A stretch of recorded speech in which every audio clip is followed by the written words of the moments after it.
So let's get right into this update video. In these totes, I have pretty much everything that we need to complete the car, to get the car back to its original state and with everything functioning. I did kind of separate things in order of importance or their category. Let's run through what we have in these totes just to give you guys an idea of what's coming next. This one's all the engine stuff, various gaskets, oil pan, timing belt, water pump, all the stuff that you should change, rear main seal, front seal, yeah, you name it. You name it, it's in here, as well as some of the things that I took off for the upcoming bait painting. Yep, that's right. We're doing it. So again, there's a lot going on. This one's probably going to be my favorite out of all of this stuff. This is the interior. We have our steering wheel, our quick release, the gauge cluster, our trim pieces, our speaker grills, all the good stuff. For the interior is in this one. After we're done with the wire tuck and all that fun stuff, this is going to be an important tote and a very time consuming one.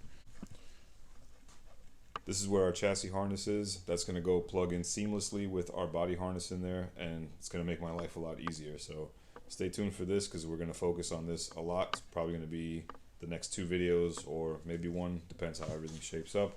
And finally, blower motor, seat belts, some ducts, the ducting, all the rest of the stuff. Once this is done, we can take care of this and these 2 will be out of the way.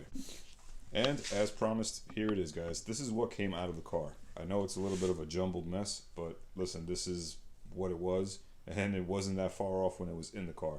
Let me go ahead and separate engine harness and body harness, and I'll show you guys exactly what was going on and why we're doing all the stuff that we're doing now. Here's our OBD1 engine harness. It honestly really not that bad. It's in good shape. I'm gonna hold on to this because again, you never know. But here is the star of the show. This is our, or was our, chassis slash body harness. And all I can say about this is that somebody put a lot of time and effort into finding out how everything works, and they made it happen. But for what we're trying to do here, I can't roll around like this. I'm sorry, but I respect it. I appreciate it. I really do. Everything for the most part worked with the engine. I had no check engine lights. I had no problems. VTEC worked, but again, I had no way of telling what was what. If I blew a fuse, good luck.